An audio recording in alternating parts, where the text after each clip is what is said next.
ಕೃಷ್ಣರವರ ಸಾವು ನನಗೆ ದುಃಖ ತರಲಿಲ್ಲ, ನನಗೆ ಸಂತೋಷ ತಂದಿದೆ.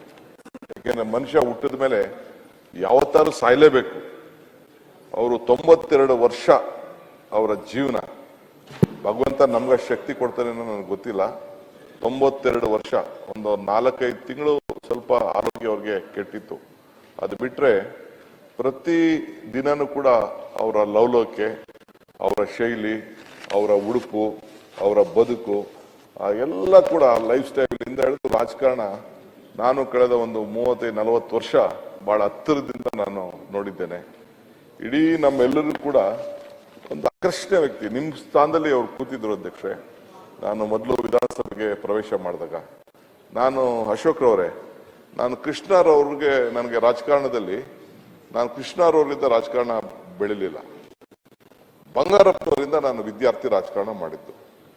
ಡಿಫರೆನ್ಸ್ ಆಫ್ ಒಪಿನಿಯನ್ ಬಂತು, ಬಂಗಾರಪ್ಪನವ್ರನ್ನ ರಾಜೀನಾಮೆ ಕೊಡುವಂತ ಸಂದರ್ಭ ಬಂತು, ಅವರು ರಾಜೀನಾಮೆ ಕೊಟ್ಟರು.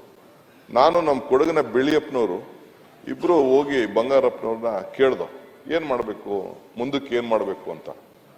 ಅವರು ಇನ್ನ ರೆಸಿಗ್ನೇಷನ್ ಕೊಟ್ಟಿರಲಿಲ್ಲ, ಸ್ವಲ್ಪ ನಮಗೆ ಇಂಟರ್ನಲ್ ಪ್ರಾಬ್ಲಮ್ಸ್ ಜಾಸ್ತಿ ಆಯ್ತು. ಕೊನೆಗೆ ಇಬ್ರಿಗೂ, ಬೆಳ್ಳಿಯಪ್ಪ ಇಬ್ರಿಗೂ ಬಂಗಾರಪ್ಪ ಹೇಳಿದ್ರು, ನೀವಿಬ್ರು ಹೋಗಿ SM ಕೃಷ್ಣ ಜೊತೆ ಹೋಗಿ ಅಂತ ಹೇಳಿದ್ರು. ಆಗ ನಾನು SM ಕೃಷ್ಣ ಜೊತೆ ಹೋದ್ರು.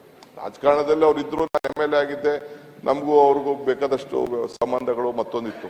ಬಟ್ ಪೊಲಿಟಿಕಲಿ ನಾನು ಐಡೆಂಟಿಫೈ ಮಾಡ್ಕೊಂಡಿದ್ದು ಅವ್ರು ನೆಕ್ಸ್ಟ್ ಒಂದು ಪಾರ್ಟಿ ಮಾಡಿದ್ರು ಬಂಗಾರಪ್ಪನವರು. ಅವತ್ತು ನಮ್ಮನ್ನ ಬನ್ನಿ ಅಂತ ಕರೀಲಿಲ್ಲ, ಕೃಷ್ಣ ಅವ್ರ ಹತ್ರಕ್ಕೆ ಕಳಿಸ್ಕೊಟ್ರು.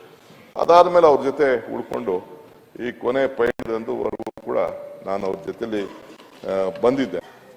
SM ಕೃಷ್ಣರವರಿಗೂ ನನಗೂ ಸಂಬಂಧ ತಮಗೂ ಎಲ್ಲ ಗೊತ್ತಿದೆ, ಬೇರೆಯವ್ರಿಗೆಲ್ಲ ಗೊತ್ತಿದೆ.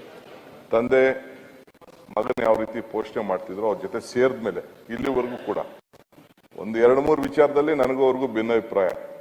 ಅದನ್ನೇನು ಅಂತ ನಾನು ಇಲ್ಲಿ ಚರ್ಚೆ ಮಾಡೋಕೆ ನಾನು ಹೋಗುದಿಲ್ಲ. ಕೆಲವು ತೀರ್ಮಾನಗಳು ಮಾಡಿದ್ದು ಸರಿ ಇಲ್ಲ ಅಂತ ನಾನು ಅವತ್ತು ಹೇಳಿದ್ದೆ, ಇವತ್ತು ಹೇಳ್ತೀನಿ, ಮುಂದಕ್ಕೂ ಹೇಳ್ತೀನಿ.